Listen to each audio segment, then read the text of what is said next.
Sunitha Williams, Butch Wilmore return జర్నీకి ప్రయత్నాలు ముమ్మరం చేశారు. Boeing Starliner spacecraft దాని reaction control system thruster test విజయవంతమైంది. దీంతో వారి రాకకు మరో అడుగు దూరం మాత్రమే మిగిలి ఉంది. స్పేస్ క్రాఫ్ట్ డాక్ చేసే సమయంలో 27 థ్రస్టర్లను మండించాల్సి ఉంటుంది. అయితే ఇందులోని కొన్ని థ్రస్టర్లు పనిచేయట్లేదు.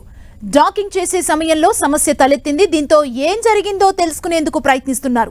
థ్రస్టర్ల పనితీరు మెరుగ్గా ఉండటంతో సునీతా విలియమ్స్ రాకకు ఎక్కువ సమయం పట్టదని అందరూ భావిస్తున్నారు. ప్రస్తుతం ఫ్లైట్ డైరెక్టర్ మెహ్రింగ్ పర్యవేక్షణలో ఇంజనీర్లు స్టార్ లైనర్ స్పేస్ క్రాఫ్ట్ ని పర్యవేక్షిస్తున్నారు. Sunita Williams test pilot Butch Wilmore June 5న అంతరిక్షంలోకి వెళ్లారు. వీరిద్దరూ కలిసి వారం మాత్రమే అంతరిక్షంలో ఉండాలి. కక్షలో ఉన్న ల్యాబ్ ని సందర్శించాలి. అయితే అంతరిక్ష నౌకలో హీలియం గ్యాస్ లీక్, థ్రస్టర్ల వైఫల్యం కారణంగా ఇద్దరు అక్కడే చిక్కుకుపోయారు. నెల రోజులకు పైగా అంతరిక్షంలో చిక్కుకున్నారు.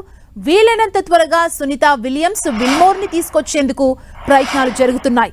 నాసా అధికారులు విశ్వ ప్రయత్నాలు చేస్తున్నారు. అయితే వీరి రాకకు సంబంధించి అఫీషియల్ డేట్ ని ప్రకటించలేదు.